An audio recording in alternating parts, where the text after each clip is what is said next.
Dominando a nossa mente, ferramentas para o autoconhecimento e o controle emocional. Esse será o tema da nossa live de hoje, que vai ser um resumo. Nós estamos aí na 8ª live, nesses encontros que a gente está conversando sobre a parte emocional, a mente consciente, a mente inconsciente, como lidar com as situações mais difíceis, quais são os gatilhos emocionais, as nossas memórias que nós vivemos e elas acabam interferindo até hoje na nossa vida, seja com comportamento, né? Uma coisa que eu faço de forma inconsciente, as nossas inconsciências. Eu desenvolvo uma compulsão alimentar, eu não consigo parar de limpar a casa, eu sou muito estressada. Então, comportamentos que eu quero de alguma forma mudar e que eles me dominam, que a questão é justamente esse, o domínio da nossa mente. Então, teremos ferramentas. Boa noite, pessoal. Boa noite, Daniele. Boa noite, Bruna. Barcelos Pereira Silva. Vamos aceitar aqui o Rafael. Vamos conversar sobre esse tema fantástico. Obrigado pelo pessoal que está entrando. Adriele, Deuclides, fantástico. Vamos aceitar aqui. Controla as situações que a gente muitas vezes tem dificuldade de controlar. Teremos de novo uma ferramenta e vamos conversar sobre esse tema que é fundamental. Vocês podem ir trazendo as suas dúvidas, as suas questões. Boa noite, Rafael. Olá, boa noite, tudo bem? Tudo bem, meu querido? Tudo certo. Hoje Maravilha. tentamos fazer um apanhado de tudo, de toda essa parte emocional, da mente consciente, a mente inconsciente. Nós estávamos conversando agora há pouco ali pelo WhatsApp, né, discutindo alguns casos. Então, como o inconsciente, como as situações traumáticas que nós passamos na nossa vida, elas interferem de forma até tu acha que tu controla a tua vida, mas tu não controla, né? A gente acha que estou Exato. fazendo isso porque eu quero, mas não, eu estou fazendo isso de forma inconsciente. Então, como dominar a nossa mente, Rafael? Então, é uma pergunta de US$ 1 milhão essa aí, na verdade.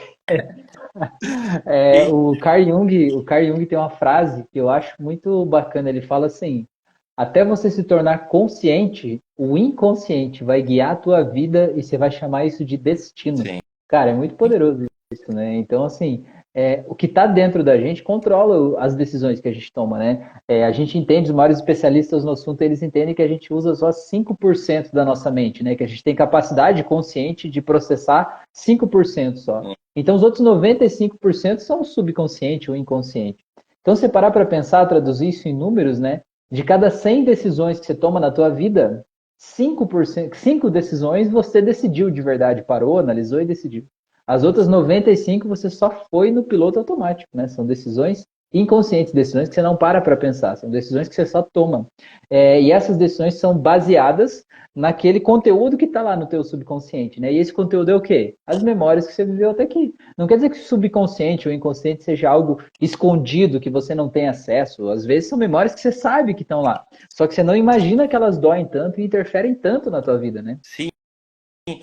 Até os 6, 7 anos a gente não lembra de muita coisa também. Então a gente sabe o que nos contaram, algum flash, né? Eu tenho memórias distorcidas e essas memórias, quase todas elas, na a vida intrauterina, a gente não lembra, mas está comprovado que a qualidade da vida da tua mãe, como que ela estava preocupada com o dinheiro, ela estava feliz, ela estava triste. Isso já vai interferindo nesse programa do nosso corpo. Então, o nosso inconsciente, ele acaba gerindo a nossa vida e principalmente também quando as pessoas, de alguma forma, elas não querem sentir as dores. Eu não posso estar triste, eu não posso ter medo. Aí a pessoa diz para mim, não, eu não tenho tristeza, não tenho medo, mas eu não consigo parar de comer doce, eu não consigo parar de limpar a Uhum, casa, eu não consigo parar uhum. com aquele meu hábito XY. Então, o inconsciente, ele se revela de várias formas no nosso corpo, Rafael. Sim, é. É muito comum a pessoa que chega na terapia e diz assim: não, o único problema que eu tenho na vida é esse aqui, ó. É só esse aqui. Se tirar isso aqui, tudo vai ficar perfeito. cara, é óbvio que essa pessoa está mascarando um monte de coisas, né? E ela criou um vilão para a vida dela, né? O vilão, então, é o doce, o vilão é a procrastinação, o vilão é o chefe, né? O vilão é o marido, a esposa. E aí, de alguma forma, ele está deixando de olhar para todas as coisas que estão incomodando ele, está colocando todo o incômodo em uma única coisa. E ele acha que se resolver aquela coisa, a vida dele vai melhorar. Só que não importa se resolver aquela coisa ali. Primeiro que para resolver aquela coisa, ele vai ter que lidar com todas as outras coisas que ele está fazendo de conta que não existem, que não incomodam ele, né? Para resolver aquilo de verdade. E mesmo que se resolvesse aquilo sem lidar com as outras coisas, a vida dele não ia mudar nada. Ele só ia deixar de ter aquela coisa ali. Mas no final das contas ele ia continuar sentindo o mesmo sentimento, né? Então as questões elas são mais complexas, né? São ecológicas, assim, no sentido de nosso processo sistêmico inteiro, né? Quem a gente é acaba construindo o jeito que a gente pensa, as decisões que a gente toma, e a gente tem que olhar para tudo isso aí para a gente poder viver melhor. Já atendeu alguém assim, Cássio, que chega assim, meu único problema é esse aqui? Bastante. Ou assim, ó, eu não tenho nenhum problema. Mas aí eu começo a perguntar, pois é, mas e teu estômago, e tua digestão, e teu sono, tu tem Uhum. alguma dor, né? Aquela anamnese de praxe. Aí daqui a pouco a pessoa que não tinha nenhuma queixa, tá tudo bem, tá tomando medicamento controlado há 10, 15 anos. Aham, Medicamento para dormir. Tá, mas aham. tu me falou que não tinha queixa. Pois é. Então, eu até nego os meus sintomas. Eu não quero ver os meus sintomas. Uhum. Eu finjo que tá tudo bem, porque daqui a pouco até para essa pessoa é ruim reclamar. Eu me sinto frágil se eu falar que eu tenho problemas, né? Os homens têm essa dificuldade grande. A gente foi ensinado que tem que ser forte o tempo inteiro, né? Você tem que ser durão, você tem que dar conta, né? Você falar de um problema que você está passando é demonstrar uma vulnerabilidade, uma fragilidade, isso te torna fraco, parece, né? Sim. E é por isso que as mulheres vivem mais que os homens, né? Porque elas Aham. sabem pedir ajuda, elas sabem lidar melhor com isso, né? E eu vejo assim que o que eu aprendi nesse processo, que a nossa maior força é poder mostrar a nossa vulnerabilidade, poder deixar que alguém ajude a gente a lidar com aquilo, né? Porque, na verdade, a fraqueza é justamente você querer fazer de conta que está forte o tempo inteiro quando você não está, né? A fraqueza é você não ter coragem de admitir que você precisa de ajuda e que tem pessoas que estão capacitadas, formadas e prontas para poder te ajudar com isso ali, né? Sim, exatamente. Acessar aquela tristeza, expressar isso, a pessoa aguenta uma situação, às vezes, por exemplo, teve uma situação agora que nós passamos lá em casa, o meu pai estava com dengue internado, e minha mãe teve uma queda. A Itamara está aqui, boa noite, pessoal Uhum, de pacientes de casca também acompanhando. E ela teve uma queda e sentiu uma dor aqui no osso externo. Mas o meu pai continuou mais 1, 2, 3 dias. uhum, Depois que ele deu a alta, chegou em casa, aí a mãe conseguiu expressar aquela situação. Porque antes ela uhum, supostamente não poderia. Já tem uma pessoa com problema, o que, que eu vou falar disso? E ali, quando uhum, resolveu, o pai deu alta, ela expressou e aí também começou a sentir mais a dor. E foi feito um exame, uhum, ela teve uma pequena fratura no externo. uhum. Então, tu perceba como isso às vezes é uma coisa para proteger, para não incomodar, para também não sentir uma fraqueza. Mas todo mundo reprime algo, pessoal. Todo mundo tem Uhum, alguma inconsciência, né? Ninguém é o super uhum. fortão, o super evoluído. E É essa, que essa você. proteção, essa proteção que nós criamos com outras coisas que a gente nem se dá conta, ela vai transbordar. Ela vai vir num sintoma, numa ansiedade, num medo, perda de sono, que são os sintomas que os pacientes apresentam hoje em dia. Uhum, uma dor crônica, né? Uma É, depressão, uma tristeza que não passa.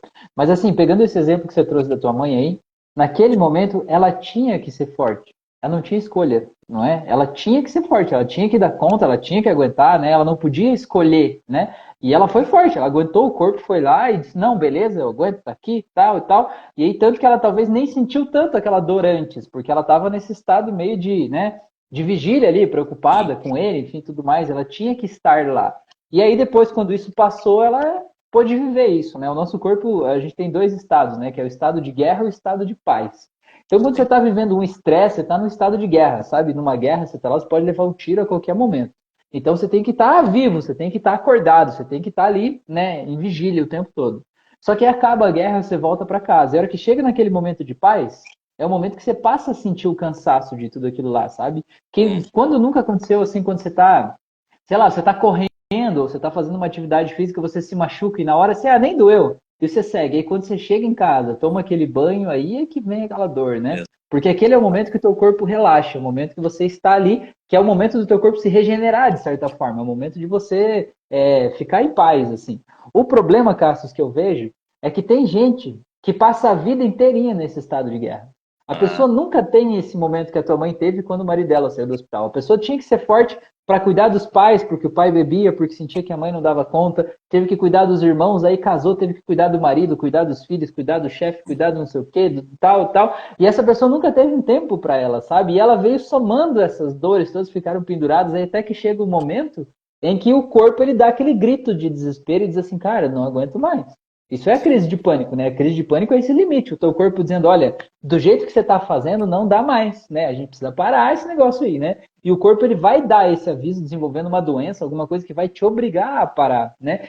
Ou um colapso emocional, um momento que você não consegue estar um mês sem dormir, uma coisa desse jeito, assim, no nível necessário, da intensidade necessária para você parar. E ali é o momento de você parar e olhar para tudo isso que você fez de conta que não viu a vida inteira, fez de conta que não doeu a vida inteira, mas que estava doendo aí dentro, né? E que não precisa mais doer. Tem métodos, tem formas da gente poder soltar essa dor e viver melhor. Claro, muita tristeza, muita situação reprimida, não podendo expressar. Aquele caso que a gente comentou também, né, do luto, o luto não sentido. Eu falei um pouco ali sobre os velórios. Tem pessoas que passam no velório, se vocês observarem, perder um pai. A pessoa passa levando comida para as pessoas, servindo, acomodando tal pessoa. A minha empresa, não sei o quê. Ela não tá nem, naquele momento, ela não está se permitindo sentir aquela dor. Uhum, E às vezes tem aquela situação, dá um remédio para aquela pessoa. Quem está tendo crises de ansiedade não procura terapia no primeiro momento. Ela procura um uhum, médico para eu quero me dar um remédio para me tirar isso de mim, para resolver uhum. isso de mim. Então esse é o fato que o Rafael colocou, pessoal, do não sentir. A gente não quer sentir a dor, a tristeza, e aí chega um momento que vai se transformar num sintoma mais drástico, mais grave, né? Uhum, Então é com importante certeza. vocês acessarem esses sentimentos. Ninguém ensinou a gente a sentir, na verdade, isso. Uhum. Então a gente E fica isso. Uhum, culpado sentindo muitas vezes, né, uhum. Rafael? E isso que você falou do luto aí é uma coisa muito importante, porque eu vejo assim, eu vejo hoje, assim, na minha visão, sabe, a principal causa de depressão hoje é um luto que não foi vivido, sabe? Eu acho que 80% dos meus pacientes que estão em depressão, né, que eu atendi que estavam em depressão, eles vieram por conta de um luto que não foi vivido. Perdeu o pai, perdeu a mãe, perdeu o irmão, perdeu o filho, perdeu o companheiro, a esposa, perdeu alguém e a pessoa não aceitou essa perda, sabe? A pessoa ainda não viveu essa perda. Porque o senso comum diz assim que o tempo cura as feridas. Mas tem Sim, algumas feridas que o tempo não cura. Tem feridas que o tempo ele aumenta mais, sabe? Depende de como você lida com aquilo ali. Não é o tempo que passa que faz a ferida se curar. É o que você faz no tempo que está passando que vai te fazer curar aquela ferida ou aumentar aquela ferida ali. Então depende de como a gente olha. E às vezes a pessoa pensa assim: ah, eu perdi meu pai, mas já faz, sei lá, 10 anos, já está bem resolvido isso, né? Mas às vezes não está bem resolvido, às vezes não está nada resolvido, às vezes a pessoa está ali se fazendo de turona ainda, às vezes só de lembrar do pai, só de falar já começa a lacrimejar, né? Então, assim, é um sinal quando você lembra de uma coisa e aquela coisa que você lembra ainda dói, ou você evita falar de uma coisa, você está evitando falar é porque dói, aquela ferida está viva dentro de você.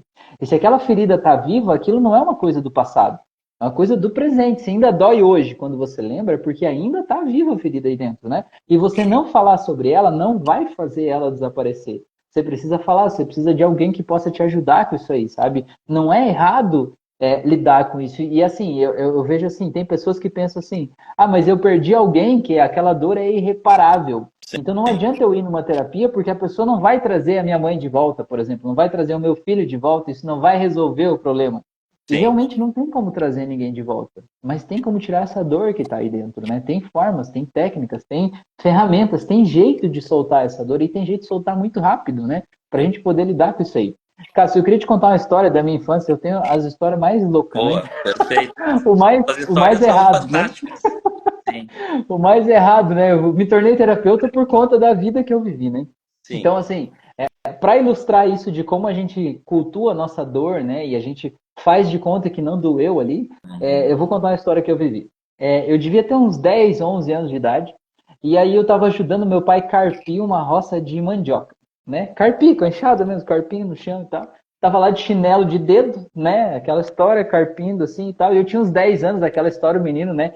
querendo ser visto pelo pai, né? Tipo, olha eu aqui, tô trabalhando, olha como eu consigo, olha como eu sou forte, olha como eu ajudo, né? Querer ser reconhecido, né? E eu lá, carpinho e tal, de repente eu coloquei a enxada numa toceirinha de mato, assim, e a enxada enroscou. Eu fiz força, a hora que ela veio e ela entrou assim, embaixo da unha do dedão, sabe? Entre a unha e o dedão, a enxada entrou ali. E na hora começou a sangrar, né? Imagina a dor naquela parte ali assim. E começou a sangrar, eu tava de chinelo, e eu sentia aquele sangue no chinelo, eu escorregando naquele sangue, aquele negócio todo, mas eu não podia mostrar pro meu pai que eu me machuquei, porque senão ele não ia ter orgulho de mim, né? Ele ia dizer assim, porra, mas você é meu responsável, não sei o quê, ele não tomou cuidado. Então, assim, eu fiz de conta que não aconteceu nada, né? O que eu fiz com aquela terra? Eu fui lá e jogava terra em cima daquele sangue ali pra eu não escorregar naquele troço ali, né? E fui jogando terra ali e tal, e aí fui, né? Tava com o corpo quente, não tava doendo, fiquei ali mais umas 2 horas ali e tal, né? E meu pai nem sabe, nem soube, né, naquele momento, nem viu, eu continuei lá. Aí no fim do dia fui tomar banho, né? Fui tomar banho, enfim, mas no fim do dia, quando eu fui dormir, cheguei lá, tava com aquele dedão inflamado, assim, né? Doendo, aquela coisa, aquela terra lá dentro que eu nem consegui limpar direito no fim do dia, porque já tinha entrado ali e tal. Aí deitei lá e por algum motivo a minha mãe naquela noite foi lá deitar na cama do lado, né? E disse assim, olha aqui e tal, o que que é? E eu disse, ai! E ela pegou, olhou e disse assim, pô, o que que aconteceu no teu pé? Daí eu contei a história toda, né? Que tinha machucado e tal, né? Daí eu falei, mas por que que você não contou pro teu pai? E esse é um exemplo, né, que é isso que a gente faz com as nossas dores emocionais na vida inteira, né? A gente esconde essa dor, a gente faz de conta que não doeu para a gente parecer forte, para a gente ser aceito pelas pessoas, para a gente não ser criticado. A gente faz de conta que não doeu porque a gente acha que se eu fizer de conta não vai doer. Mas aquilo ali vai trazer um resultado depois, aquilo ali vai cobrar conta, né? Então, de alguma forma, a gente precisa lidar com isso, né? E se a gente parar, limpar a ferida, tirar a sujeira, fizer um curativo, né? Você pode continuar trabalhando muito mais leve sem o problema daquilo que tá lá dentro, né? Então, mais ou menos assim que a gente age de modo padrão aí, né? Sim, e com os filhos, que a gente tem a dificuldade de ver eles sentindo dor também. Qualquer caso que a criança está triste, os pais hoje em dia querem distrair a criança, né? Não, não chora, olha aqui uma televisão. A criança Uhum. perdeu um cachorrinho, sei lá, olha aqui para isso, vamos brincar de tal coisa. Será que isso vai tirar a dor daquela criança? Tu vai distrair ela, uma coisa que ela não vai Uhum. sentir. Aí depois ela vai ter um amiguinho que foi embora da turma dela. Aí ela também não, eu não posso ficar triste, eu não posso sentir. Isso vai sendo acumulado, acumulado, acumulado, acumulado. E a grande dificuldade também com os filhos seria essa, né? De entender que eles precisam Uhum. passar por algumas dores e a gente não pode proteger de tudo. Né? É uma informação que acaba deixando eles mais vulneráveis. Então é o processo de sentir a dor, nós e também os nossos filhos. Que como a gente não sente, a gente quer Exato. ensinar que eles não devem sentir também. Uhum. E assim, ó, o teu filho, ele tá aprendendo com você, né? Esse é teu papel de pai, de mãe, de alguma forma, ensinar o teu filho a viver, né? Com o que você sabe. E assim, ó, tudo que você não ensinar para ele agora, ele vai ter que aprender sozinho depois, né? Na vida adulta. A vida vai ensinar para ele. E a vida não vai ser tão amorosa quanto você, a vida não vai ser tão leve assim quanto você, a vida não vai pegar ele pela mão e dizer, olha, quando você estiver sentindo isso, faça aquilo. Não. A vida talvez vai dar umas pauladas na cabeça dele e ele vai ter que aprender sozinho. Então, quando o teu filho está passando por uma dor e você evita que ele sinta aquela dor, você está negando a ele a oportunidade de aprender a ter o autocontrole, aprender a lidar com aquela dor. Porque por mais que seja difícil lidar com aquela dor, ele vai passar por isso. Ele vai perder um animal de estimação, ele vai perder pessoas, ele de certa forma vai acontecer, isso faz parte, o luto faz parte da vida, né? Quando a gente nasce, a única certeza que a gente tem é que em algum momento a gente vai morrer. E a morte faz parte da vida também, é um processo. Então, se você não ensinar o teu filho a passar por isso ou lidar com isso, ele vai ter que aprender sozinho, ou talvez ele nunca aprenda e passe a vida lidando de uma forma tóxica com isso, né? É comum atender pessoas que elas não fizeram luto. Eu atendi uma menina uma vez que ela não fez luto de 8 pessoas. Ela perdeu a avó, perdeu o avô, perdeu o tio, perdeu o primo, perdeu um monte de gente. E aí ela estava lá tendo um colapso na vida lá e a gente foi falar e, cara, o que aconteceu? No primeiro luto disseram para ela assim, não, você tem que ser forte, tá tudo bem, não sei o que e tal, vai lá, vai pra escola. Essa história que você acabou de falar, distrair a Não pessoa. chora, E ela né? aprendeu que era assim que lidava com o luto. E nos outras 7 pessoas que morreram, ela lidou assim. Até que ela não aguentou mais, né? E aí precisou de ajuda para fazer o luto de tudo isso. Sim. E essas situações elas vão gerando vários gatilhos, né? Aquela questão do gatilho emocional. Tu vai programando memórias, programando medo, programando tristeza não sentida, programando raiva reprimida e depois a gente vai sentindo os gatilhos no presente, né? Às vezes com uma comida, um cheiro, uma época do ano, uma situação que daí desperta o sintoma. E como tu colocou essas questões do passado, os lutos não sentidos que tem muita relação com depressão, as questões de ansiedade têm mais relação com as pessoas que estão meio que prisioneiras do futuro. É um outro tempo, né? Porque a depressão, a Sim. tristeza profunda, talvez muita coisa que eu não assimilei do que aconteceu ainda. E os sintomas de ansiedade, de preocupação, de nervosismo, nós vamos para o outro tempo, para o futuro. Exato.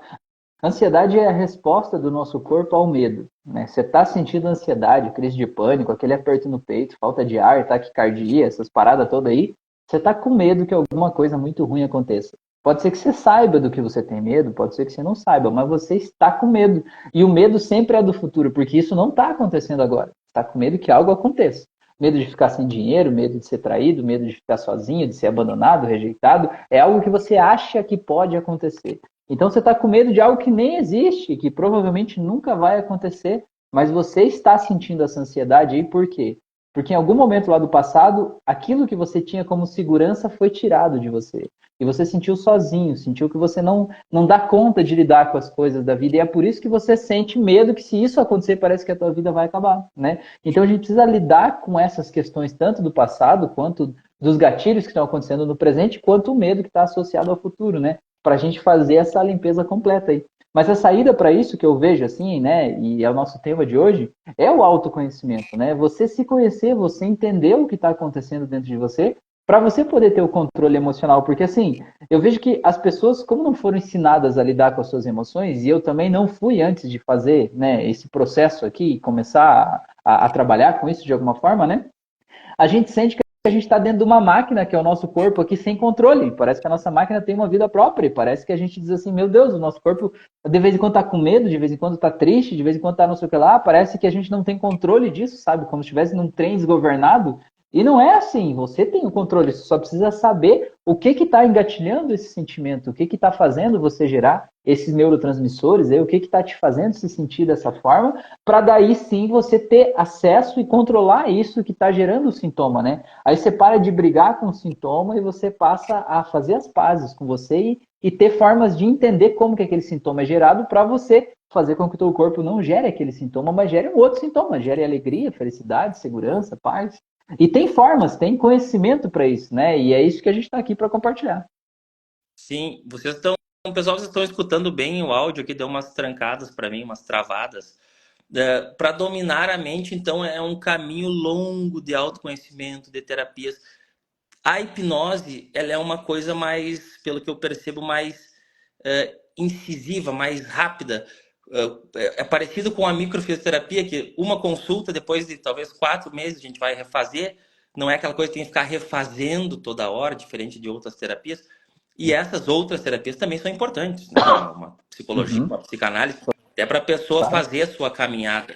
Mas na hipnose, tu consegue acessar o grande medo, acessar o inconsciente e numa consulta ressignificar, mudar esse sentimento já? Sim, com certeza, né? O meu processo hoje, padrão de atendimento, eu trabalho com 3 sessões, né? Então a pessoa vem nessas 3 sessões, a gente ressignifica uma vida inteira, assim, né? Trata todos os traumas de infância, questões que estão incomodando a vida da pessoa, medos do futuro, assim. O meu padrão de atendimento hoje, né? São 3 sessões. Mas, cara, se você vai tratar uma questão pontual, né? Só uma questão que você quer tratar pontualmente, ali em uma sessão só você resolve muitas coisas, mas muitas coisas se resolve ali. Porque, assim, o nosso cérebro, ele busca as memórias do passado para construir a realidade. E ele traz junto com essas memórias o sentimento que elas tinham, né, quando elas foram registradas, né? Então, assim, ele traz o sentimento dessas memórias para interpretar o mundo e te dar a interpretação do que está acontecendo hoje. Quando a gente edita essas memórias do passado e solta a dor que tinha nessas memórias, o nosso subconsciente continua buscando as memórias para interpretar a realidade. Só que ele traz o novo sentimento que está na memória, traz um sentimento de força, de coragem, de empoderamento, de leveza. E aí eu passo a sentir esse novo sentimento de dentro para fora na minha vida. Não é algo que eu preciso ser condicionado a ficar lutando contra um desejo, uma compulsão, algo assim. Aquilo simplesmente não está mais lá, aquele sentimento não está mais lá. Porque assim, Cassius, a gente tem duas formas de mudar uma rede neural, né? Todo o aprendizado que a gente tem dentro da gente é uma rede neural, é um aprendizado que eu aprendi, que o meu cérebro guardou aí dentro como uma verdade. Tem duas formas de eu mudar uma rede neural. Uma delas é a repetição e outra delas é o impacto emocional. Então a repetição é você ficar repetindo aquilo ali, repetindo, repetindo, e você ter uma nova atitude diante do problema. Então tem terapias de condicionamento, por exemplo, uma pessoa que tem medo, fobia de elevador. Então tem terapias que trabalham com uma dessensibilização sistêmica. Um dia você passa na frente do elevador, no outro dia você fica um tempo na frente do elevador, outro dia você vai lá e aperta o botão, espera o elevador abrir a porta e fechar. Outro dia você entra no elevador e sai antes dele sair. Depois no outro dia você entra, deixa ele fechar a porta, abre de novo. E aos poucos você vai dessensibilizando essa rede. A outra forma é o impacto emocional. Impacto emocional é o quê? Eu entender que se eu tenho uma fobia de elevador, a minha rede neural do elevador ela está carregada do sentimento de medo. Um medo que eu sinto que coloca a minha vida em risco. Esse sentimento foi parar nessa rede em algum momento, por algum motivo. Eu não nasci com isso lá. Isso foi parar lá em algum momento, em algum episódio da minha vida, me fez associar esse medo ao elevador. Então, o que a hipnose faz? Te faz descobrir que episódio é esse, ir diretamente lá na raiz desse sentimento e dissolver o sentimento na raiz. Então, a partir de então, depois disso também, a gente traz um sentimento positivo de coragem, de paz, de tranquilidade e associa esse sentimento positivo à rede do elevador. A partir do momento em que você abre os olhos na sessão de terapia, aquele elevador ele não representa mais o que ele representava. A partir desse momento, quando você abre os olhos, você pensa em entrar no elevador, o teu cérebro vai buscar as memórias internas do que o elevador representa. E ele encontra agora memórias de paz, de tranquilidade, de leveza. Aquele sentimento de medo que vinha lá do passado já não vem mais porque não está nem na memória do passado, mas ele não existe mais. Então, quando você sai da sessão, você imediatamente pode entrar no elevador e você não vai ter que ficar lutando contra você, entendeu? Você só entra e você sente que aquilo não está mais lá. Então, eu sei que parece mágica, mas não é mágica, é só ciência aplicada mesmo, né? Tem muitos estudos de neurociência nos últimos anos e agora a gente pode pegar esses estudos e trazer para a vida real e ter formas, ferramentas de fazer isso acontecer de forma muito rápida. Então, é assim que funciona, né? Tu muda a percepção, aquilo não representa mais um perigo, porque eu atuei diretamente na minha mente, resignificando com as mais variadas ferramentas que tu já trabalha, e teus anos de estudo.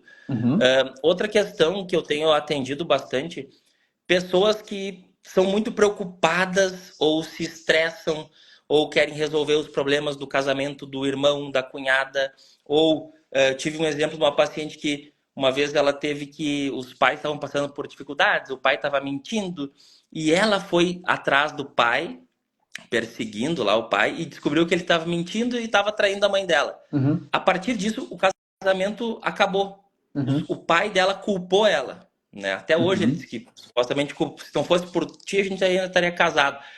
E ela querendo ajudar, né? Acabou interferindo, mas essas pessoas que se preocupam demais com os outros, querem ajudar os outros, querem fazer muito pelos outros, elas acabam esquecendo delas. E os sintomas desse perfil de paciente, que é tudo por amor, é pessoas que cuidam, querem o melhor para a família, é bem compreensível. Só que essas pessoas que elas estão ajudando, muitas vezes elas acabam devolvendo alguma ingratidão, porque elas não pediram essa ajuda. Elas não queriam essa ajuda. Claro. Ela só falta falar para a pessoa, não se intromete, cuida na tua vida. Que daí a pessoa Às vezes tenta até olhar, fala. daí a pessoa talvez se dê conta, né? Então, esse padrão de se preocupar, de tentar aconselhar, cuidar, meu Deus, a minha irmã sofre nesse casamento, a minha mãe não... Isso é um peso dos outros que, sem dúvida, as pessoas carregam, acham que estão fazendo pelo bem, só que isso reflete diretamente no emocional dessas pessoas, Rafael. De todo mundo em volta, né? Essa aí é a síndrome do super-herói, né? A pessoa quer ser o super-herói onde ela tá, ela quer salvar todo mundo e tal, né? Mas se você olhar nos filmes de super-herói, você pode ver que o super-herói nunca tem uma vida pessoal, né? Ele nunca consegue ficar com a pessoa que ele queria ficar, ele sempre tem que sacrificar a vida dele para ser o super-herói, né? Ele nunca tem ninguém assim para viver a vida que ele queria viver. Ele faz o que ele sente que tem que ser feito ali, né? Então, assim, esse é o peso que se paga por ser o super-herói, né? E eu tenho outra forma de ajudar, assim, vamos começar do começo. Por que a pessoa faz isso? Porque ela se sente responsável pelos outros. Ela sente que ela é responsável, ela sente que ela viveu num lar onde não tinha nenhum controle emocional, estava tudo instável, e ela precisou amadurecer antes do tempo, ela precisou crescer antes da hora, ela precisou ser uma criança adulta, né? E ela passou a se tornar uma adulta criança, de certa forma, entendeu? Porque ela teve que amadurecer antes da hora, né? Então é como uma fruta que madura antes da hora, ela parece bem bonitinha por fora, assim, né? Parece madura, só que por dentro ela não tá do jeito que ela devia estar, porque afinal de contas ela amadureceu antes da hora. Então essa pessoa ela sentiu que tinha que se tornar o super-herói na vida onde ela vivia. Ela não tinha espaço para ser diferente. Ela tinha que cuidar do pai, da mãe, do irmão, todo mundo, né? O problema é que a vida passou, essa pessoa cresceu, todo mundo cresceu e essa pessoa continua sendo super-herói porque ela aprendeu a ser assim. Porque ela só era vista quando ela era útil. Ela só era vista quando ela fazia algo de bom para os outros. Então ela continua fazendo tudo, tentando fazer algo de bom para os outros para ela ser amada, né? Inconscientemente ela quer ser amada pelas pessoas. Só que o que acontece? Quando ela faz o que os outros não pediram, ela tem ingratidão, como você falou, porque afinal de contas os outros não te pediram para fazer isso, né? Imagine você tá usando uma roupa aí e eu decido que você tem que usar uma roupa diferente. Eu chego e digo, não, mas você tem que usar essa roupa, essa aqui é mais bonita, essa aqui é melhor. Eu vou lá e tiro a tua roupa e coloco a outra e digo, não, essa roupa aqui combina mais, essa aqui é mais fashion, mais elegante, mais não sei o quê. Você vai gostar de eu fazer isso? Óbvio que não, você vai achar que eu sou um intrometido, que você não pediu nada, você estava de boa com aquela roupa lá, né? E você ainda vai tirar a roupa que eu coloquei e vai colocar outra de novo, não te pedi nada, né? Você vai impor uma resistência até quanto a isso. Então, eu costumo dizer que para essa pessoa, quando eu atendo essa pessoa, esse paciente, né, que é o salvador do mundo, né? Eu digo para ele assim uma coisa que ele não está acostumado a ouvir, né? Mas eu costumo dizer assim, sabe esse sentimento que você tem de achar que você sabe o que é melhor para a vida de todo mundo? Tem nome esse sentimento. Esse sentimento se chama arrogância. Você achar que só a tua forma de ver a vida é certa, que você é melhor que os outros, que você é mais inteligente que os outros, que você toma decisão melhor que os outros, né? Isso é arrogância. Aí a pessoa dá uma engolida em seco assim e pensa, é verdade. Porque assim, ó, o teu irmão, o teu pai, a tua mãe, enfim, cada um tá tomando a decisão que ele acha melhor. Você tem que deixar eles viver a vida deles, né? E cuidar da tua vida. E muitas vezes a pessoa faz isso também, Cássio, justamente para ela não lidar com as questões internas dela. Ela se ocupa da dor dos outros para ela não olhar para a dor dela. Ela se mantém ocupada querendo ajudar alguém, parece que ela é obrigada a sempre estar vivendo a dor de alguém para ela não olhar para a dor dela. Se ela parar e ficar com a cabeça vazia, ela vai ter que lidar com as questões internas. Só que assim, ó, não dá para passar a vida inteira fugindo. Então talvez seja o momento de se olhar para isso, né? Sim, é mais uma forma de fuga. Tu vai se ocupando com o casamento da tua irmã, com situações que tu supostamente quer resolver, e ao mesmo tempo as coisas, as situações que nos irritam, nos estressam no outro, aquela atitude, aquele comportamento. Isso me deixa, meu Deus, se eu ver isso, eu não suporto. Na psicanálise do Lacan fala muito sobre isso, que é o espelho, né? Talvez eu Uhum, projeto no outro o que eu também não suporto em mim, ou tem algo em uhum, mim que eu não aceite que eu estou projetando no outro. Então, as pessoas que vocês mais se estressaram, mais se irritam hoje em dia, também é importante vocês olharem para essas pessoas, porque isso também são sinais de vocês e sinais do inconsciente de vocês. Porque também tem essa uhum, questão do julgamento, uma arrogância, não entender a pessoa, a situação, e a pessoa acaba transferindo algo ali, né? Por que eu estou estressado com essa pessoa? Por que ela está me tirando tanto do meu equilíbrio emocional? uhum, Tanto o fato de tu querer ajudar e se preocupar demais com o outro, quanto tu se estressar demais com o outro, trazem questões ali ocultas, né? Coisas que a nossa mente vai dando sinais, são sinais do uhum. inconsciente, Rafael. Tudo que te tira do sério revela alguma coisa sobre você. Não é sobre o outro, é sobre você. Você ficou com raiva, ficou com medo, ficou triste, você julgou alguém, tem alguma coisa dentro de você para você olhar, né? E isso é autoconhecimento, você se observar e você ver, cara, por que que isso aqui me deixou tão irritado, né? E você fazer um processo interno para olhar para isso, para lidar com isso, para limpar esses sentimentos dentro de você, né? E a hipnose, a PNL, as ferramentas do jeito que a gente faz, que a gente ensina, né, que a gente compartilha aqui, são muito rápidas e muito eficientes, muito certeiras, né, e objetivas para você lidar com isso sem precisar de muito tempo, digamos assim, né? Você vai lá, eu digo que a hipnose é como se fosse uma cirurgia na mente, sabe? Você vai lá, você encontra onde é que está o problema, você vai lá e faz tipo uma cirurgia, né? Você vai lá, pega o problema, tira a unha ali de dentro e libera a pessoa para viver a vida dela, né? Não é uma terapia de acompanhamento como a psicanálise, por exemplo, que vai ajudando a pessoa a ter essa autoconsciência e lidar, entender quem ela é, por que ela faz o que ela faz, né? E ganhar conhecimento sobre si mesmo. A hipnose é uma cirurgia, né? Você vai lá, encontra o problema e solta o problema e libera a pessoa para seguir a vida dela. Por isso que é muito boa para ser usada de forma complementar com qualquer outro tratamento, né? Você pode estar fazendo tratamento com psiquiatra, com psicólogo, com Isso. psicanalista, você pode fazer qualquer tratamento e usar a hipnoterapia para te ajudar a lidar com questões pontuais ali que vão te ajudar a acelerar esse processo, né? Nenhuma técnica é melhor do que a outra. São técnicas diferentes e todo mundo funciona, todo mundo tem uma solução, né? A questão é, você está fazendo alguma coisa e essa coisa não está resolvendo o problema emocional que você está vivendo, tente fazer outra coisa. De repente o problema não é você. Só aquela técnica que você está usando não é a técnica certa para você, né? Tenta fazer uma coisa diferente. Todo mundo tem um jeito e você também tem um jeito. Sim, tratar as dores da alma, né? Uhum. Inclusive eu me formei em psicanálise e na psicanálise o próprio paciente ele tem que falar, é uma coisa, porque daí às vezes é uma ferramenta diferente e ele vai se dando conta. Só que eu volto e meio, ó, tendo microfisioterapia, constelação familiar, tem pacientes que se identificaram, quero fazer toda semana uma terapia com você, eu preciso disso, eu gosto de Uhum. falar. E tem outro que Uhum. prefere uma cirurgia, tem outro que vai preferir o Uhum. medicamento. Então, Aham. cada paciente precisa de algo diferente e cada paciente tem o seu momento, né? Uhum. Não tem um momento específico. Ainda a dor não é tão grande ainda para mim fazer a minha mudança.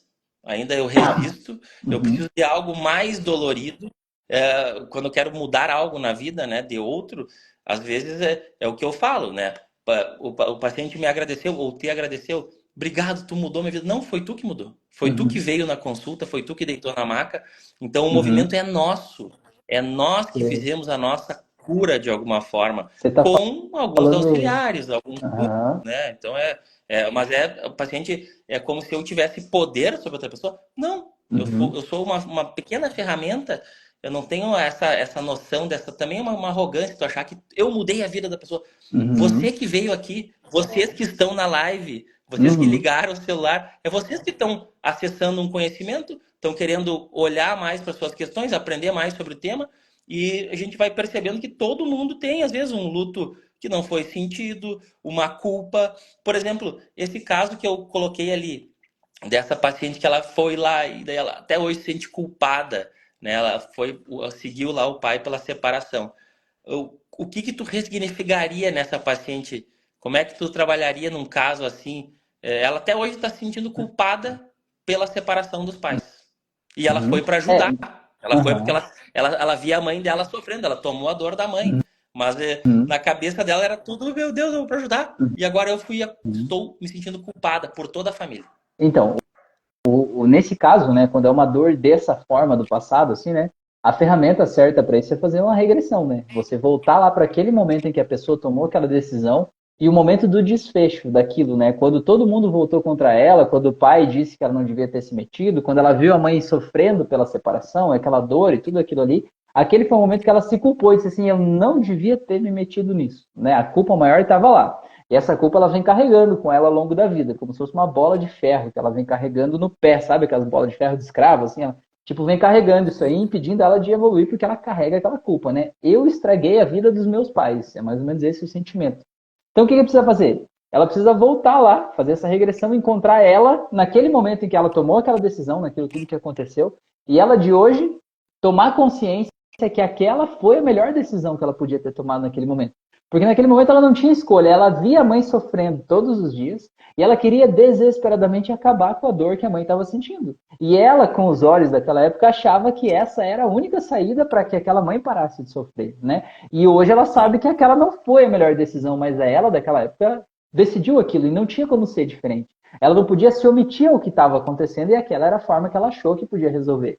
Então ela de hoje precisa perdoar ela do passado, porque ela de hoje culpa a versão dela do passado, dizendo assim: você não devia ter feito isso, que você fez é imperdoável. Então ela precisa acolher isso e precisa encontrar aquele sentimento de culpa, né, de arrependimento, né, daquilo que ela estava vivendo e transformar aquele sentimento em algo que possa ser dissolvido de lá, né? Então ela poder acolher e soltar com as ferramentas da hipnoterapia, da PNL, soltar aquele sentimento e trazer aquela mulher do passado para hoje e fazer ela se perdoar, né? Dar esse perdão que ela precisa dar para ela mesma e dissolver essa culpa aí. E claro, pedir perdão para o pai e para a mãe também no processo, né, de ver eles na frente e explicar por que ela decidiu o que decidiu, enfim, soltar aquilo de forma metafórica, soltar aquela dor, que aí ela vai poder se libertar para seguir a vida dela hoje, né? Então, em resumo, seria isso, né? É o que eu faria nesse caso aí. Faz sentido isso?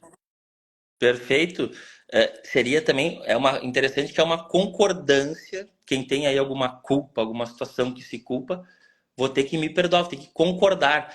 Existem algumas técnicas, algumas ferramentas que eu já vi, escutei, que ressignifica essa imagem. A pessoa faz algo diferente naquela cena, seja de uma agressão, de um abuso sexual. Eu já percebi, já escutei algumas formas de trabalho. Tu cria uma suposta nova imagem onde tu se defendeu, onde tu fugiu. Isso existe? Como é que é? Tu trabalha também com essa ferramenta de mudar a cena, tu criar na tua mente algo diferente do que aconteceu? Ou tu trabalha mais nessa perceba, era o melhor que tu fez, vamos ressignificar, isso já passou. Então, tem duas formas, né? Qualquer terapia, ela tem duas formas de você lidar com uma dor do passado. Só duas formas. Uma delas é você reenquadrar a cena, né? Você olhar com outros olhos aquela cena. E a outra forma é você dessensibilizar, né? Soltar o sentimento que estava lá. Certo? Então, quando você, nesse exemplo que eu te dei, quando você olha essa pessoa que tomou essa decisão e está se culpando, ela de hoje está olhando com os olhos de hoje, dizendo que aquela decisão foi errada. Se você fizer essa pessoa voltar lá e ela olhar com os olhos daquela pessoa do passado e entender que se ela estivesse passando por aquela situação de novo hoje, talvez ela agiria diferente. Faz ela olhar com outros olhos, né? Então ela reenquadra aquela cena só de poder olhar diferente, entender que ela de hoje já é uma pessoa diferente da pessoa que ela era, já está diferente. E a outra coisa é dessensibilizar, você soltar o sentimento que está lá naquela cena, né? Então você pegar aquele sentimento, transformar ele em algo e dissolver esse algo para que aquilo deixe de existir, aquele sentimento não esteja mais presente lá. Então, assim, você editar a cena, né? Você fazer de conta que aquilo aconteceu de um jeito diferente. Funciona? Criar uma nova cena. Depende como. Sim. Depende como você faz, tá? Porque assim, ó, vamos dar um exemplo. Imagina que assim, ó, a pessoa sofreu um abuso sexual, tá? Era uma menina, estava deitada no quarto e à noite uma pessoa foi lá e entrou no quarto dela e abusou dela, né? Então assim, se você volta na cena e você diz assim, volte naquela noite antes daquilo acontecer. Eu quero que você vá lá e que você tranque a porta do quarto. Eu quero que você veja a pessoa tentando abrir e não conseguindo e a pessoa não entrando no teu quarto.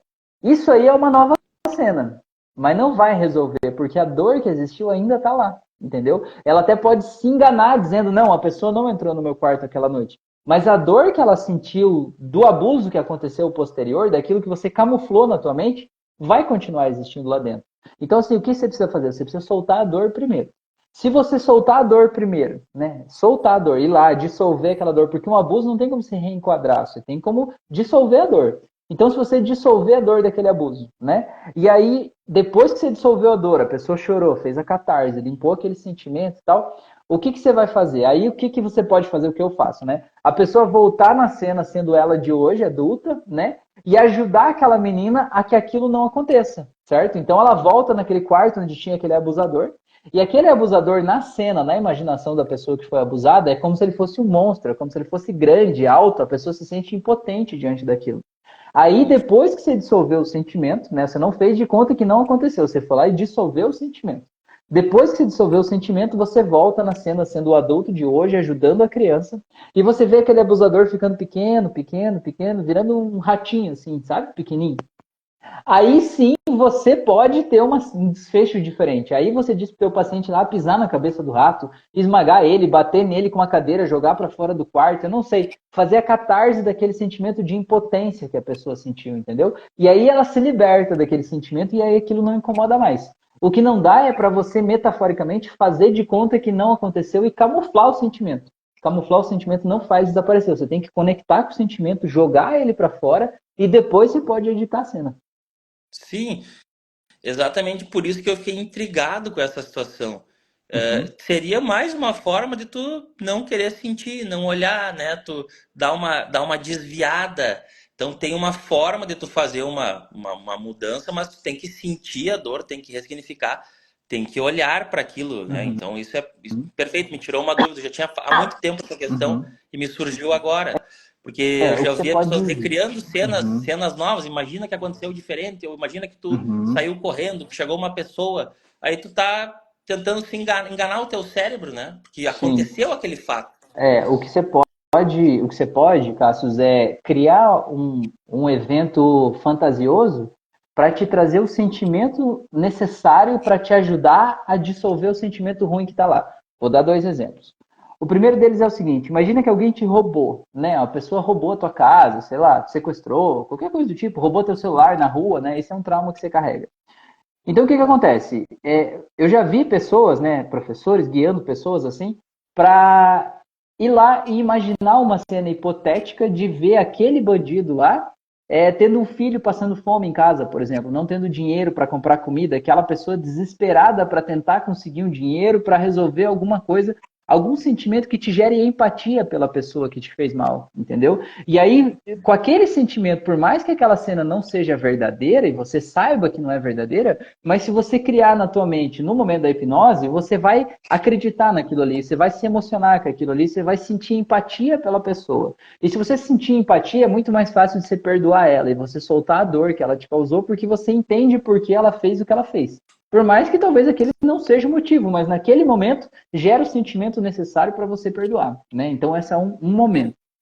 E outro momento é você criar uma cena, mesmo que seja fantasiosa, mas que te dê os poderes que você precisava naquele momento. Então, vamos dar um exemplo. Você vai lá para a cena do abuso. Você está no quarto, sozinho, o abusador entrou, está ali em cima de você naquele momento e tal, né? Você perguntar para a pessoa quem você queria que tivesse com você nesse momento que ia te ajudar a lidar com isso.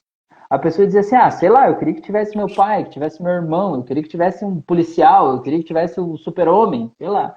Aí você diz para a Sim. pessoa, e se essa pessoa tivesse do teu lado agora, naquele momento em que a pessoa está no momento mais vulnerável, dentro do abuso lá, né? Quem que seria? Aí a pessoa aparece lá, diz, e se essa pessoa tivesse aí agora, o que que ela ia fazer?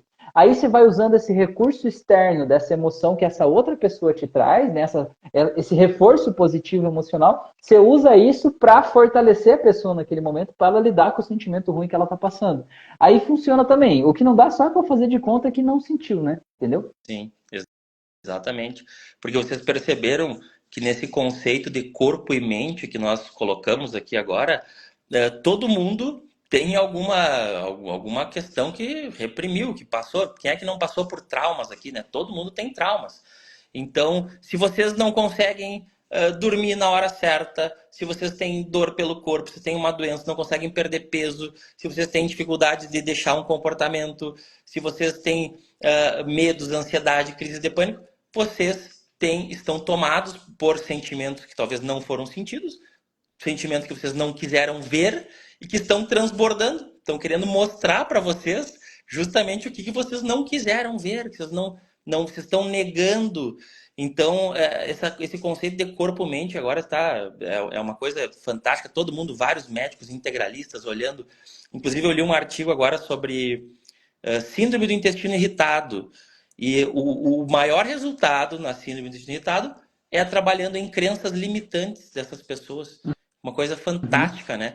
Então, assim, todo mundo tem algo para ser trabalhado, algo para ser visto, muitas vezes. E esse Uhum. processo é uma dinâmica, é um autoconhecimento, é um curso de imersão, é parar para meditar, não estou conseguindo isso. Então, opa, tem alguma uma fragilidade minha que eu preciso ver, Uhum. né? Então, o pessoal que tem pessoas aqui que eu vi que entraram, que vão participar do curso, tem uma paciente, tu entrou aqui, o pessoal já está acompanhando, está preparando, né? E hoje teremos de novo no final aqui, estão mais uns 12 minutinhos, alguma ferramenta.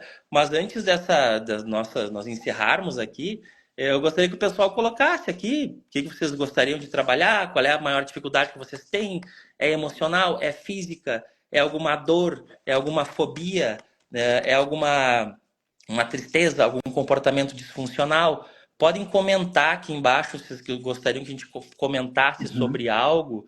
O Rafael tem muito conhecimento sobre várias situações, e esse conhecimento vem dos próprios pacientes que tu vai atendendo, vão se Sim, repetindo, sim, né? Quais são as sim. queixas de vocês que podem estar dizendo algo que vocês não quiseram sentir. Uhum. Algo que vocês passaram, algum E trauma, já, alguma dor, um luto mal sentido, né? Tudo que tu aham, colocou já, antes. já aproveito pedir para vocês também colocar aqui, né, no comentário aí, o que você aprendeu nesse ciclo de lives aí, né, comigo e com o Cassius aí nesse período. Comenta aí pra gente, isso é importante a gente entender, porque a gente tá fazendo essas lives aqui antes desse curso de Santo Ângelo, né, e nesse ciclo, nesse momento, pelo menos a nossa última live, porque afinal de contas, amanhã à noite eu tô indo para Santo Ângelo, né, na próxima noite eu tô indo para estar lá na sexta já, para estar tudo pronto aí para o curso de sábado e domingo, né, então...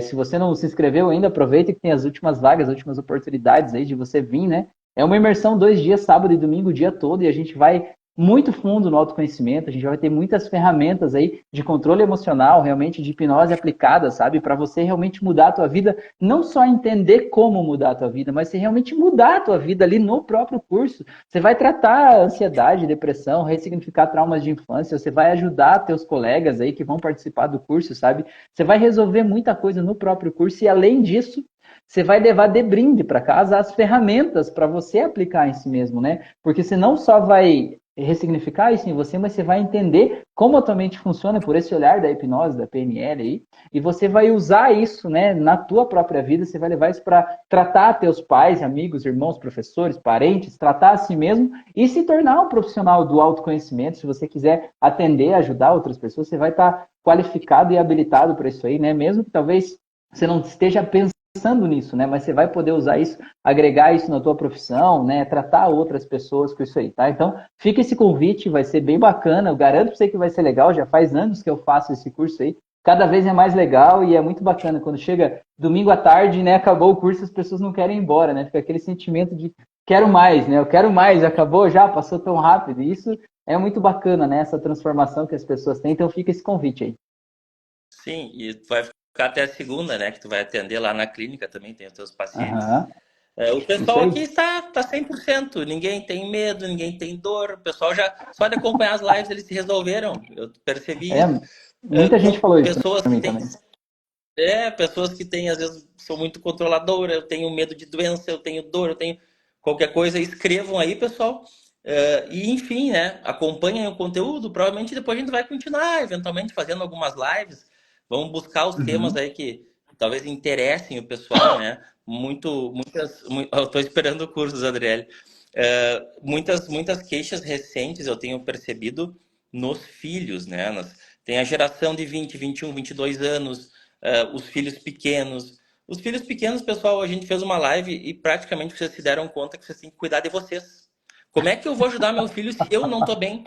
Como é que eu vou resolver uma questão do meu filho se eu não resolver em mim?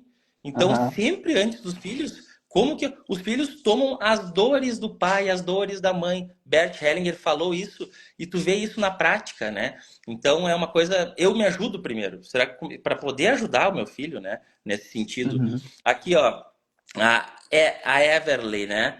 Compulsão e dor no corpo, dor de cabeça e dor no corpo. Ó, as dores aí, né? Os Uhum. dores, os sinais, as mensagens que nós falamos tanto, as impotências que vocês têm na vida de vocês. Uhum. Exatamente. Vamos respondendo aqui, a compulsão. O que é uma compulsão? Compulsão é um hábito, né, uma atitude, alguma coisa que você faz e você não tem controle sobre essa coisa. Quando você vê, você está fazendo, né? É como se o teu corpo assumisse o controle de vez em quando você vê. Quando você vê, você está assaltando a geladeira, ou você está comprando, ou você está consumindo alguma coisa lá, não sei, que é compulsivo, né? Então, o que que é isso Isso. aí? O que que tem por trás de uma pessoa compulsiva? Tem uma pessoa que está negando a si mesma de ter prazer, Tá. tá? Assim, ó, a gente tem na vida, a gente precisa se pagar pelo que a gente faz, né? E se a gente não se paga, eu digo assim, não, eu não posso fazer isso, eu não posso comprar aquela coisa porque vai faltar dinheiro, eu não posso fazer aquela viagem que eu quero porque senão não vai dar, eu não posso isso porque eu tenho que fazer tal coisa, eu não posso, não posso. A pessoa ela se limita, ela se poda, ela não se deixa viver. E aí, de vez em quando, o corpo dela meio que assume o controle e diz assim: não, eu preciso sentir prazer, eu vou lá comer aquele bolo de chocolate de madrugada, eu vou saltar a geladeira e foda-se. Desculpa o palavrão, mas é meio que assim. Então, a compulsão é meio que um desejo do teu corpo de sentir prazer e que a única forma que ele consegue sentir prazer é aquela que ele sabe sentir prazer daquele jeito. né? Então, como que se trata isso? Você precisa pegar leve com você precisa encontrar outras formas de se dar prazer, você precisa entender por que, que você está se negando de sentir prazer. Você precisa se permitir viver, você precisa encontrar outras formas, né? Ensinar o teu corpo a ter prazer de outras formas e se pagar quando o teu corpo faz coisas boas para você, você tem que se pagar, você tem que fazer aquela viagem, você tem que se dar aquele presente, você tem que dizer para você que você é importante, porque o teu corpo não vai precisar assumir o controle para ir lá e fazer isso por conta, né? Se você se der prazer, ele não vai precisar suprir uma falta de prazer se você está se dando prazer, né? Por aí. Sim, tem uma questão também que eu posso colocar da leitura, que são as impotências que as pessoas têm para dissuadir, para falar. Eu falo, eu tento falar 1000 vezes tal coisa para o meu filho, eu tento dissuadir, tento mostrar, tento chamar, tento ser vista. Eu não consigo Uhum. dissuadir, eu me sinto impotente para dissuadir essa situação. Pode também se transformar num comportamento compulsivo. Claro. Pessoal, essas dores aqui que vocês colocaram, para a gente dar a dor no geral, né? Eu coloco primeiro, depois o Rafael complementa. São sentimentos de impotência que nós temos. Algo que eu não consegui, algo que eu não estou conseguindo hoje, uma relação, uma situação, o meu trabalho. O que está te deixando impotente? Se pergunta isso. O que te deixa desvalorizada? Segunda pergunta que vocês vão ter que se fazer, tá? E eu preciso de mais detalhes, tipo dor de cabeça, tá? Mas é aqui no lado, é nos olhos, é na base da cabeça. Dói toda manhã, dói todo dia. Uma hora é latejante, então mais detalhes. Dor nas costas, tem a ver com impotências, mas tem a ver com submissão, mas é na lombar. Então os detalhes também importam, mas no sentido geral, para vocês buscarem a informação, sentimentos de impotência e desvalorização. Pode complementar como É, as dores, eu Rafael? eu vejo muito a dor de cabeça, né? Duas pessoas colocaram ali. A dor de cabeça eu vejo que é assim, ó, você é a razão e emoção, né? Tem duas pessoas que vivem dentro de você. Uma pessoa racional e uma pessoa emocional. E geralmente quando dói a cabeça, você acha que você é só racional. E você está afogando o teu emocional. Você está dizendo que o teu emocional está atrapalhando a tua vida. Você está querendo seguir o caminho do que você acha que é o certo. Você está querendo se forçar a ir pelo caminho que você acha que é racionalmente o melhor e mais aceitável. Mas o teu emocional quer outra coisa, que é uma coisa totalmente diferente. E a tua cabeça dói porque você está tentando, com a força da tua mente, seguir por um caminho que o teu emocional está desesperadamente querendo que você não vá, né? Então, muitas vezes é um aviso que o teu corpo está te dando. Então, em vez de você só afogar essa dor tomando remédio e tal, é o momento de você fazer um processo interno, né? De você perguntar para o teu corpo por que, que a minha cabeça está doendo, né? O que que esse aviso quer me dar? E é isso que eu gosto da hipnose, né? Porque ela te ajuda a desligar o teu senso crítico, o teu racional, né? E mergulhar no teu subconsciente. E quando você está lá e faz essa pergunta, a resposta aparece, a resposta está lá, fica óbvio na tua frente, diz assim, cara, é óbvio, essa cabeça está doendo por causa disso. E aí você não só Sim. tem a resposta, mas você tem ferramentas para poder lidar com aquilo ali e poder achar o equilíbrio certo aí para você viver sem essa dor. Tá. Mais uma questão aqui antes de nós fazermos a tua ferramenta. Insegurança. Insegurança. O que que tu nos coloca sobre a insegurança, sobre alguma coisa específica? Ou a pessoa é muito insegura com tudo? Foi a Rosane, eu acho que colocou essa pergunta. Uhum. Inseguranças, Rafael. Tá, antes disso, eu queria falar aqui da Everly ali, que ela tinha perguntado, né, Isso. sobre aquela questão que a gente respondeu ali, né, da compulsão, e eu falei que a pessoa que não se coloca, né, não se dá prazer, ela respondeu verdade, verdade, verdade 3 vezes. E a Sim. Bruna falou, nossa, muito bem colocado. É isso aí. Ó, a E ela Everly botou falou, também realmente aqui, ó. ah, E tudo. Achei que tu ia ler, pode continuar lendo, achei que não ia ler. tudo e todos eram e são mais importantes que eu. Eu já abri mão de tantas coisas. Sim, não me valorizo. Pois é, mulher, você tá lá no curso, não tá? A gente vai se ver daqui 2 dias. Fica tranquila, guarda esse coraçãozinho aí, pega ele no colo, faz um cafuné nessa mulher aí que ela merece, segura aí, que sábado a gente resolve essa treta aí, tá? E falou, em relação a filhos, sim, sinto que não sou a mãe que eu deveria ser, porque acontece isso que o Cássio falou. Me sinto impotente, quase paraliso minha vida e afundo. E a Andressa falou, sim, insegurança também quero saber. Então, essa questão aí, né, de insegurança é assim, ó. O que é a segurança, né? Vamos pensar sobre isso. Insegurança é quando eu não me sinto seguro. E o que faz eu me sentir seguro, então, afinal de contas? Uma insegurança é uma pessoa que não se sente seguro, mas o que é estar seguro? Né? Então, a gente tem que questionar um pouco isso, né? Porque segurança é assim, ó, quando muitas vezes eu quero me sentir seguro quando eu controlo um processo. quando eu dou conta de tudo, quando as coisas são do meu jeito, do jeito que eu queria. Como diz a Everley, quando eu sinto que estou sendo a mãe que eu deveria ser. Cara, mas afinal de contas, quem que te disse a mãe que você deveria ser? Quem é que definiu? Você veio com um manual de instruções dizendo uma mãe de verdade deve fazer isso, aquilo. Cara, não existe isso. Você é a mãe que os teus filhos precisam, você já é, né? Pode melhorar? Pode, mas para isso você precisa olhar para você e não para os seus filhos, né? Parar de se culpar e olhar para isso aí. Então, uma pessoa insegura é uma pessoa que sente que há alguma coisa que lhe dava segurança foi tirado dela, certo? Então, assim, o que, que é? O que, que é isso? De repente, ela ia para a escola, ela se sentia inteligente, né? Vou dar um exemplo. Se sentia inteligente. Aí ela chegou na escola e um dia ela foi apresentar um trabalho, ela não sabia a resposta, a turma inteira riu dela, o professor riu, e ela se sentiu absolutamente insegura, sentiu que aquilo que representava segurança no mundo dela desmoronou, né? E ela leva para a vida essa sensação de eu não posso confiar. Às vezes essa insegurança vem de pais que prometem e não cumprem. Sabe aquele pai que diz assim, na volta eu compro, né? Se você resolver tal coisa, eu vou fazer isso, e nunca faz, né? Semana que vem eu te dou, e nunca dá. E a pessoa aprende que ela não pode confiar nas pessoas. Porque o pai é a representação da vida pra gente, né? Então, se aquele pai mente, né, engana, eu sinto que eu não posso confiar em ninguém. Então, ela se sente insegura porque ela sente que está sozinha. Embora ela esteja num relacionamento, esteja filhos, tenha marido, tenha pessoas assim, ela sente que não pode confiar em ninguém, que no fim das contas é só ela por ela mesma, né? Então, como é que você vai se sentir seguro diante de coisas que você não controla e você ainda acha que as pessoas de alguma forma estão te enganando, ou estão querendo te causar dor de alguma forma assim, né? Então, são muitas coisas que fazem a gente se sentir assim. Às vezes acontece também, Cassius, uma pessoa que a raiz da insegurança era assim. Ela tinha. O pai e a mãe viviam brigando, e a segurança na vida dessa criança era o vô, né? Toda vez que o pai e a mãe brigavam, ele ia para casa do vô. Ele ia lá e o vô acolhia, o vô abraçava, o vô amava, não sei o que e tal. Aí o vô morreu. Aí, cara, parece que a segurança da vida foi embora, porque quem era a representação da segurança na vida era o vô, e o vô não existe mais. Então parece que agora sobrou só esse mundo de brigas, de discussão, que eu não tenho em quem confiar, sabe? Já atendi pessoas que a raiz da insegurança era um dia que a pessoa se perdeu. A pessoa foi numa procissão de igreja, né? E ela estava numa procissão e se distraiu, não sei o quê, e de repente os pais foram e a pessoa se perdeu, né? E aí os pais se perderam e aí cada um foi para um lado e passou umas 3 horas perdida lá até ela se encontrar de novo, né? Então, naquele momento, ela sentiu que ela estava insegura, que ela estava sozinha, e ela levou esse sentimento para a vida. Então, assim, tem 1 milhão de coisas que podem ter desencadeado a insegurança, mas a questão a raiz disso existe um momento, ou vários momentos, em que essa pessoa se sentiu desprotegida, se sentiu sozinha, se sentiu insegura, sentiu que de alguma forma era só ela por ela mesma, e que algo ruim estava prestes a acontecer. E isso ela está levando para a vida. A gente precisa lá encontrar a raiz disso e soltar. Exatamente. Várias memórias, né, que fizeram a pessoa se sentir vulnerável, desprotegida, e que essas memórias ainda não foram trabalhadas, não foram vistas, ou a pessoa acha que não incomodou, não está se dando conta, mas são memórias, são traumas, são tristezas, são situações não sentidas relacionadas à desproteção, que o Rafael colocou bem. Só reforçando para Everley, tu é a mãe certa para os teus filhos, né, Everley? Tu faz o melhor que tu pode. Então, pessoal, encerramos aqui praticamente o tempo.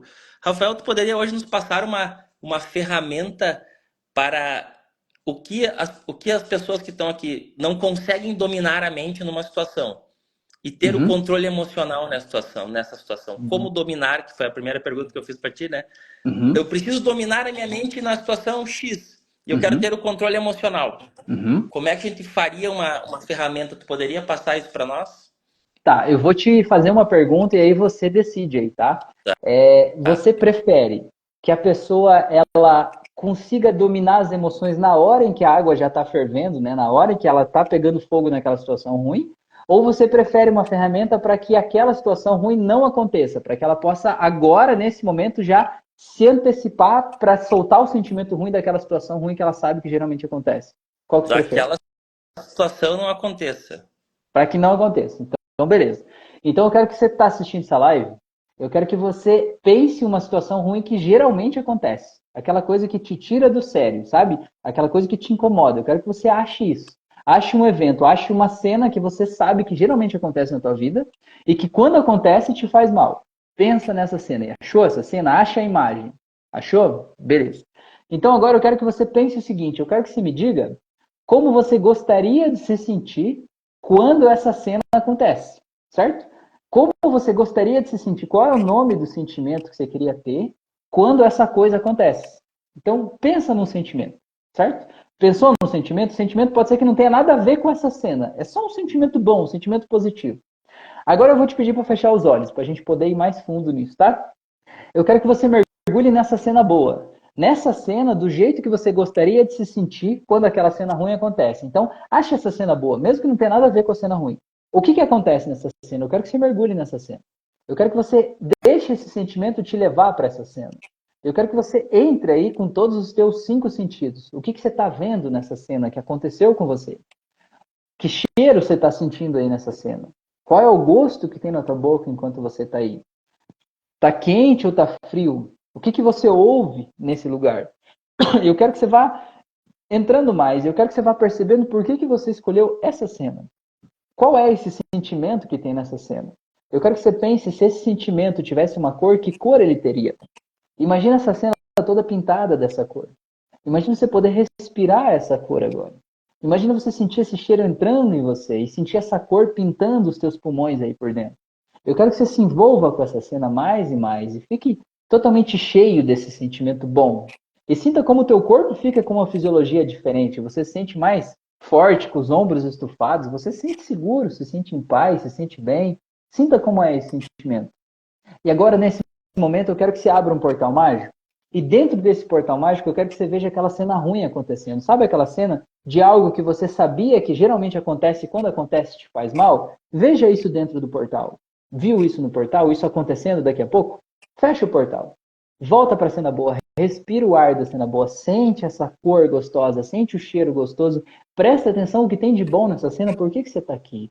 Sinta como isso te faz bem. Agora abra o portal de novo e veja essa cena ruim no futuro acontecendo. Fecha de novo. Volta a respirar essa cena boa. Volta a sentir conectado com isso. Volta a ouvir os sons que tem aqui. Agora abre o portal de novo. Se veja no futuro passando pela cena que te incomodava. Fecha de novo. Volta a sentir essa sensação boa. Paz, tranquilidade. Agora abre mais uma vez. Fecha de novo. Abre, fecha, abre, fecha, abre, fecha. Agora abre e deixa aberto. Agora eu vou contar de 3 até 0, e no 0 você vai mergulhar nesse portal e você vai levar esse sentimento bom lá para aquela cena que era ruim, mas que no futuro agora você vai mergulhar na cena e vai sentir a mesma coisa que você está sentindo aqui na cena boa. Então vai, mergulha no portal e leva o sentimento com você em 3, 2, 1, 0, vai. Se veja agora diante dessa situação que te incomodava.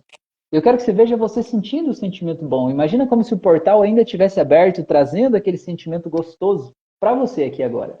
Trazendo aquela mesma sensação, trazendo aquela cor, aquela luz, aquele cheiro. Quero que você sinta isso crescendo. Eu quero que você olhe para essa cena acontecendo aqui na tua frente e sinta do mesmo jeito que você sentia lá atrás. E veja que tudo pode ser diferente. Como se aquela energia colorida lá estivesse tomando conta da cena aqui agora. E veja que você pode agir diferente. Você sente com a tua fisiologia diferente, com o ombro estufado, sentindo seguro, sentindo em paz. Eu quero que você veja que essa cena pode acontecer no futuro tranquilamente e você manter essa mesma paz de espírito que está aqui dentro. E que a partir de agora, quando isso acontecer, você vai se sentir do jeito que você está sentindo agora. Porque não importa como você se sentia antes, agora você escolhe trazer esse sentimento bom que você está sentindo aí, você escolhe trazer para agora. E a partir de hoje, cada vez que essa cena se repetir, você vai se sentir assim porque você pode, porque você consegue, porque você é dono da tua mente. Então eu vou contar de 1 até 7, e no 7 você pode abrir os olhos e traz esse sentimento com a certeza de que essa situação nunca mais vai te incomodar. E quando isso acontecer, você vai lembrar desse exercício, você vai dar risada. E você vai vir aqui mandar uma mensagem para o Cassius, para mim, para contar como é que foi. Então simplesmente vai voltando em 1, vai voltando em 2, vai voltando em 3, em 4, sentindo cada vez mais leve, 5, vai voltando em 6, voltando mais e mais, em 7.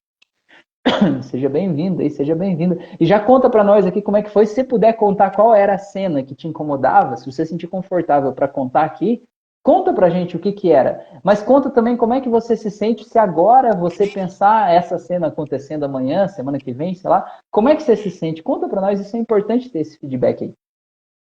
Sim, pessoal, todo mundo dominando a mente com essa ferramenta, acessando uma ferramenta para lidar com cenas que a gente não controla ou que são difíceis, né? Uhum. Então, muito fantástico. Gratidão pelo exercício, Rafael. E assim, Muito bem, ó, pessoal. Cássio, Querem? eu queria só fazer mais um adendo aqui sobre essa ferramenta, porque assim, ó, geralmente a gente foi ensinado a fugir de um sentimento ruim, né? Tipo assim, ó, tô sentindo um sentimento ruim, que nem o luto que você falou. Aí eu Isso. vou pensar em uma coisa boa, eu me distraio, eu vou, sei lá, sair com os amigos, vou no cinema, vou não sei o que e tal. E aquilo ali, claro, traz um bem-estar para mim, mas aquela dor continua lá naquela rede. Eu não lidei com a dor, eu fugi da dor. E quando a gente faz essa ferramenta do portal mágico, eu abro as duas redes neurais ao mesmo tempo. E quando você abre as duas ao mesmo tempo, o teu cérebro tem que decidir como ele vai se sentir. E quando ele escolhe se sentir bem mesmo com aquela cena ruim aberta, você já fez o que a gente chama de neuroplasticidade, você transformou aquela rede neural. E a partir de então, ela nunca mais vai ter o mesmo sentimento que ela tinha ali, porque você usou o sentimento bom daquela memória boa para limpar o sentimento ruim que tinha na outra, entendeu? Então essa é uma das ferramentas, é um manual aí de como a tua mente funciona aí. É só uma das ferramentas que você vai ver lá no curso, mas tem mais um monte delas. E essa aqui você pode repetir para várias outras coisas. Tipo, cada vez que eu chego no trabalho eu me sinto mal. Então, como você queria se sentir? Vai lá e acha uma memória que você sentiu assim, abre o portal mágico e vai limpando a tua mente. Essa é uma ferramenta poderosíssima aí para você fazer uma transformação interna aí sozinho, muito rápido. Sim, a Itamara, minha mãe, mandou, ó, me senti realizada, feliz. A Rosane Morello, me senti leve. Porque eu percebo como tem coerência, esse exercício tem coerência com o que nós colocamos no início da live. Sentir, né? Não é esconder, distrai com alguma coisa. Sentir, sentir e Uhum. ressignificar. Então, Exato. coerência total com o trabalho do Rafael que nós colocamos ali, né? Muito bem, Exato. pessoal. Boa noite. Obrigado para todo mundo aí. Eu aguardo você, tem algum aluno do curso aqui. Gratidão pela participação de vocês nesses nossos encontros aqui, o pessoal sempre junto aí. Enfim, né? Vamos combinar talvez outros encontros. Vamos conversar sobre sempre autoconhecimento, evolução, essa ferramenta que tu coloca no final. Todo mundo já faz uma pausa, ao mesmo tempo é quase que uma meditação, mas com um exercício. Então acho Uhum. que isso vai impactando várias pessoas e ficou uma rotina legal, né? Bem interessante. Uhum. Muita gratidão, Rafael. Valeu, muito obrigado. Eu tenho certeza que nós vamos ter que fazer uma live daqui a pouco, Cassius, para você vir aqui contar as histórias de você usando a hipnoterapia nos seus atendimentos, né? Ah, Contar tudo isso, como é que está sendo para você, isso aí, que tenho certeza que vai ser incrível, tá bom? E eu queria fazer o exatamente. convite aqui, ó, até a Adri tá lembrando também, né? Fazer o convite aqui para você participar do curso, né? Você tá vendo, cara, se essas lives fizeram sentido para você, se de alguma forma isso aí já te ajudou, né, nesses exercícios que a gente fez aqui na live, cara, no curso vai ser muito mais poderoso. No curso a gente vai fazer ferramentas práticas, a gente vai fazer processos lá de transe profundo mesmo, né? A gente vai fazer você acessar um estado aí que você nem conhecia, né? Você vai ressignificar muitas coisas aí. Então, cara, se tiver a oportunidade de vir para o curso, venha para o curso. Não interessa que você não é de Santo Ângelo, pega um avião, pega um ônibus, pega o carro, vem. Tem que foi paciente meu, um aluno, que ele confirmou a inscrição dele no curso, Cassius. Ele vai vir de São Marcos, né? Da 400 e poucos quilômetros aí. Ele vai viajar para participar do curso aí em Santo Ângelo, nesse sábado e nesse domingo aí, né? Isso. Então, cara, se você tem a oportunidade, se você tem uma questão interna e você quer resolver isso, venha para esse curso, eu tenho certeza que vai valer a pena. Eu garanto que eu vou dar o meu melhor lá e a gente vai entregar tudo que tem de mais moderno em neurociência, hipnose, PNL aí para transformar a tua vida, né? Então, eu estou fazendo a minha parte, te convido para você fazer a tua também, porque você, para transformar a tua vida, você tem que fazer a tua parte também, né? Às vezes você reza e pede para Deus assim, Deus me ajude a resolver o problema, né? E Deus te traz aqui para assistir essa live, te faz conhecer o meu trabalho, o trabalho do Cássio, entender, saber desse curso, mas você não vai lá, né? Se você não fizer a tua parte, não tem como resolver, né? Deus não pode tirar a dor de você, ele pode te ajudar a entender o que essa dor está causando aí, né? Para que você escolha se libertar dela, para que a dor desapareça, né? Porque a dor é o teu aprendizado. Então fica esse convite aí, né? Vem participar do curso aí, deixa de lado, não interessa o compromisso que você tinha aí. Eu nunca fui para Santo Ângelo, é a primeira vez que eu estou indo, não sei quando é que eu vou de novo, então aproveita aí e bora lá, tá bom? E se você está vendo essa live aqui, você é de outra cidade, de outro lugar, de outro estado, né? E está assistindo depois dessa live, comenta aqui embaixo aonde você quer o próximo curso aí, quem sabe a gente vai, eu e o Cassius aí, fazer o curso aí, na verdade, já vamos lá fazer um curso e levar esse processo aí para vocês, tá bom? Valeu, falei demais, muito obrigado e até a próxima. Perfeito, perfeito. E só lembrando que a energia do grupo, a imersão, as pessoas lá é uma coisa muito potente. Então, realmente, tá? Vamos participar, nos procurem aqui no Instagram, mandem mensagens, qualquer coisa indiquem para alguém que você sabe que trabalha na área também. Bem legal mesmo, gratidão. Então, Rafael, boa noite, pessoal. Valeu, Obrigado pela participação de gratidão. todos. Boa noite a Até todo mundo aí. mais. Até mais. Até final de semana, então, a gente se vê aí. Valeu? Vamos aí na sexta, né? Na sexta, para Aham. chegar na sexta a gente combina alguma coisa, tá? Beleza, Abraço. maravilha. Valeu, tchau.